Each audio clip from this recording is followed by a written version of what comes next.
Thousands of church boards and consistories and trustees will meet this month asking a predictive set of questions. How do we pay the bills? What do we do about declining numbers? Why don't young people attend church anymore? How can we find good staff when we can't afford decent salaries? But sooner than many people think, tens of thousands of church boards will meet to ask the question, what can we do better to help our people learn how to love? This is how Brian McLaren, in his new book, The Great Spiritual Migration, challenges the church in 2016 and beyond to be the church that moves forward toward vitality and transformation. He adds this little poke at us, and I think he probably means us too. Perhaps you should be the first one to put this on the agenda. Indeed, on the agenda of our boards, our committee meetings, our deliberations, and thinking about the future. Well, I want us to think this morning about what it looks like and what it means to love. To love in our contemporary culture and social context, especially in these times of unbelievable technological development in learning and in medicine and transportation and in communications, and at the same time, in a time of confusion and vulnerability and fear and division. As with Charles Dickens, we might say these are the best of times and the worst of times. Thus I ask what we are called to do in these times. Where are the right places to put our love as we learn how to love even more than ever before? The poet, one of my favorites ever, Mary Oliver, and her poem Messenger, the first poem in her little collection called Thirst, titles that poem, "My work is to love the world." Listen to a bit more. My work is to love the world. Here the sunflowers, there the hummingbird, equal seekers of sweetness.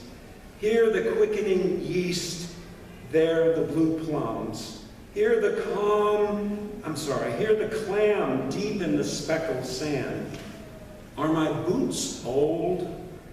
Is my coat torn? Am I no longer young and still not half perfect?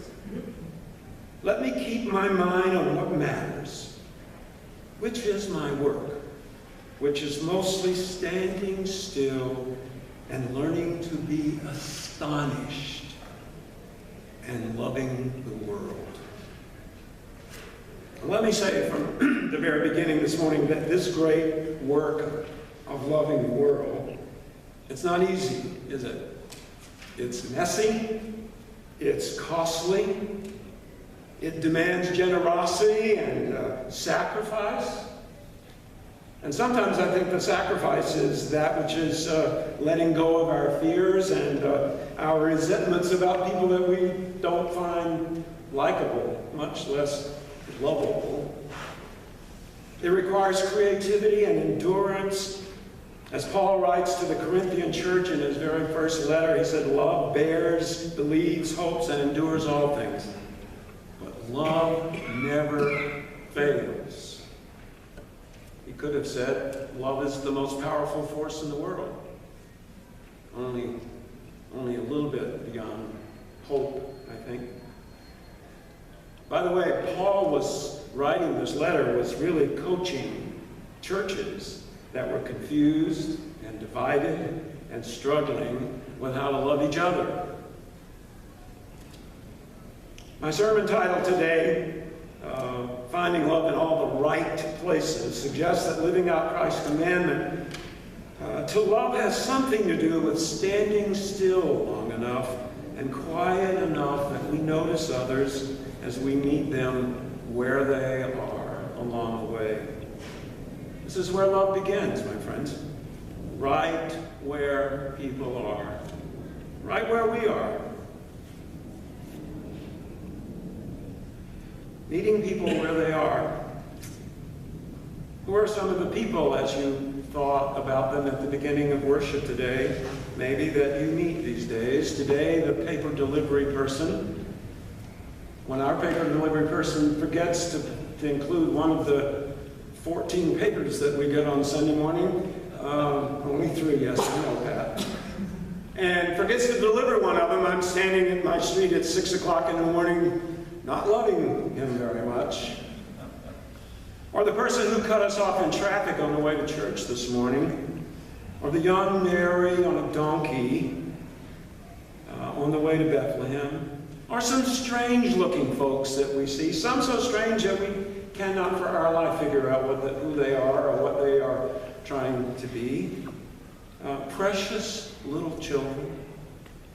Folks who are easy to love, others who are hard to like, much less love. People with strange hair, hate-filled and scary, brave and grateful. I just wanted to plant the idea, the seed this morning that, from the outset, that this morning, loving others has a lot to do with meeting people where they are at the moment, no matter where they are in life's journey. So, love is our work. If love is our work, it means that this is not something about some so-called Christian feeling or some emotion. Jesus gives content and substance to the word love. In John 14, Jesus commands us to love. And it commands us as if it were an action for us to take. A specific action that is directed toward ourselves, toward others, and toward God.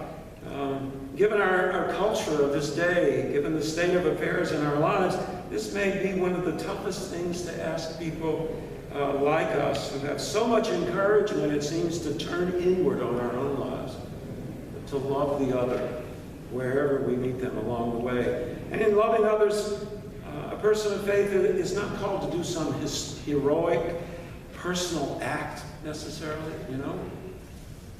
In loving, the person of faith is simply following a precedent that is set by Jesus Christ.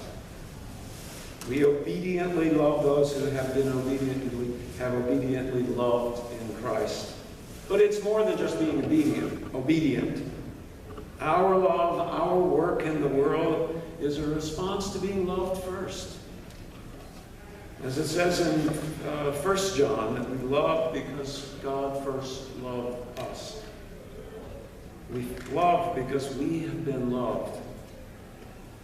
Why is love called the most powerful force in the world? Or why do I call it that? Because both the giver and the receiver are transformed in the process. That is to say that the basic acts of human intimacy, reaching out in some caring way, the giver is transformed, perhaps even more than the recipient. There's a cycle that grows and grows and grows. But first, we have to encounter the other for that loving cycle to take place. In my little continuing story about Joseph and Mary traveling by donkey, the 90 miles or so from their little village of Nazareth to an unknown place in the city of Bethlehem, although some writers say that they knew where they were going to visit with their relatives, but their relatives had too many people show up already, and so they were trying to find a place for them.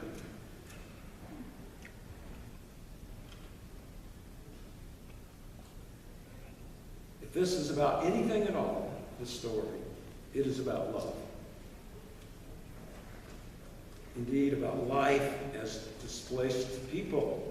Jesus was born as a refugee. That's my take on it anyway. In a borrowed stable or in a borrowed inn, not at all like the place that he might have been born in their own home in Nazareth. Only a little after his birth story, where do they go? In our text coming up, they go to flee to Egypt. Another long trip on the donkey to get away from Herod, leaving behind a lot of precious children who did not survive Herod's attack on them. Was Jesus a refugee? I rest my case. Today, millions and millions join Jesus as dispersed persons all around the world. The UN Refugee Agency reports that at the end of 2015, there were over 65 million people forcibly displaced people in the world, and more than a third of those as refugees. Refugees being defined as living outside of your own country. Egypt was not the homeland of Mary and Joseph and this new baby. Today, nearly 34,000 persons each day, this day, leave their homes because of conflict and persecution. Just this past week, last weekend in Cairo, a place recently anyway of relative stability and peace, 25 worshipers were killed and another 45 wounded worshiping in their Coptic Christian church near the main Coptic Christian cathedral in Cairo. Not only displaced from homes, but displaced from places we call sanctuary. People even displaced from all that they hold sacred and dear. So how do we understand, much less respond, to the highest level of displacement in recorded history? With a love that engages the most vulnerable, with the kind of love that welcomes, that builds bridges, and not walls. Regardless of how or where or why people are forced from their homes and countries, displaced persons, in my mind, are refugees, and refugees live in a vulnerable and scary world, and they deserve every ounce of love that we might offer to them.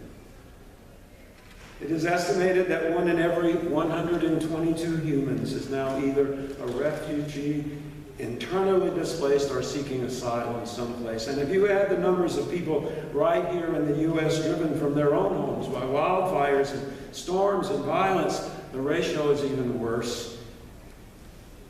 In 8 nations in Africa, and in Syria, Iraq, and Yemen in the Middle East, and Ukraine, and Kyrgyzstan, and Myanmar, Pakistan, to name some of the worst places. Does anyone need our love more than these? And then there are those who live in our own neighborhoods. And these apartments surrounding Oakland Mills Interfaith Center.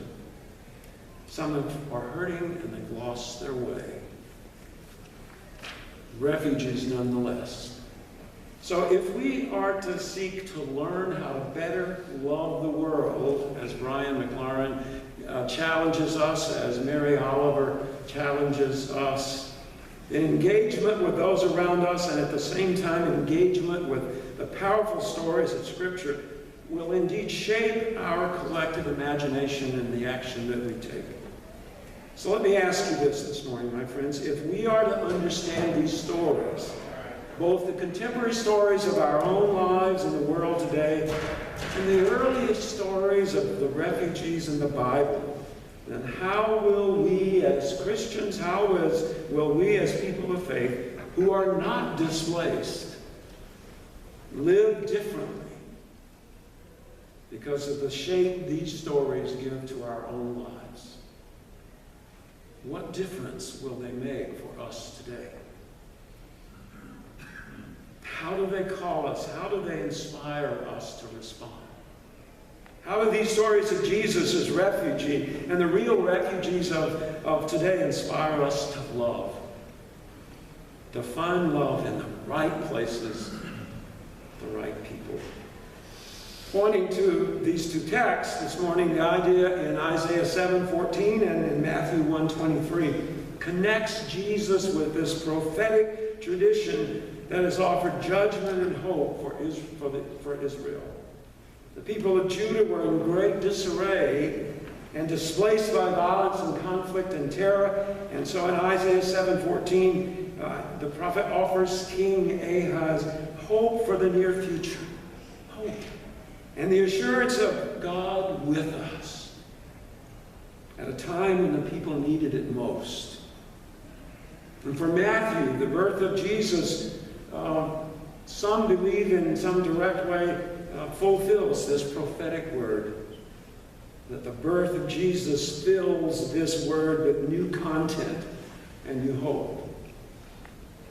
As one writer says it, the voices and experiences of the exile helped to shape our understanding of Jesus and the reality of those around him at the time. So many of the current day refugees, and babies and children as well, many of them do not make it to safety. We know this. There are children this moment waiting to try to get delivered out of the carnage in Aleppo and in Syria. Can you imagine how much they need our love? Joseph, in a dream, is warned to take Mary and the baby Jesus away to Egypt after the birth. And in heeding the angel's message in a dream, Jesus is one of those babies who got to safety. For a while, at least. One writer says that the Gospel of John insists that there are consequences to loving Jesus. Consequences and benefits to loving the world. Loving the other in our lives. Loving the unlikable. It is not merely a matter of obedience, again. Those who love Jesus will be moved out of the center of their own concern. Those who love another, no matter who they are, where they are on life's journey, moves them out of their own individual concern in lives and moves them toward the other and toward God. I began with a Mariological poem. Let me finish with another poem of hers about love.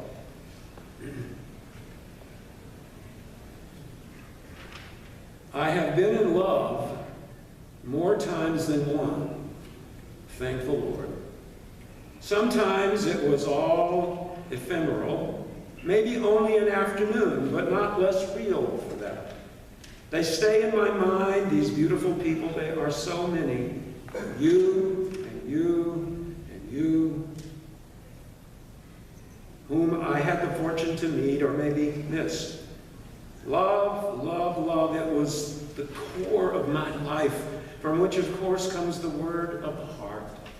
And oh, have I mentioned that some of them were men and some of them were women, and some, now carry my revelation with you, were trees. Or places. Or music flying above the name of their makers. Or clouds, or the sun, which was the first and the best, the most loyal for certain, who look so faithfully into my eyes every morning. So I imagine such love of the world, its fervency, its shining, its innocent and hunger to give of itself. I imagine this is how it began. My friends, may that be true for you this day and for me. Amen.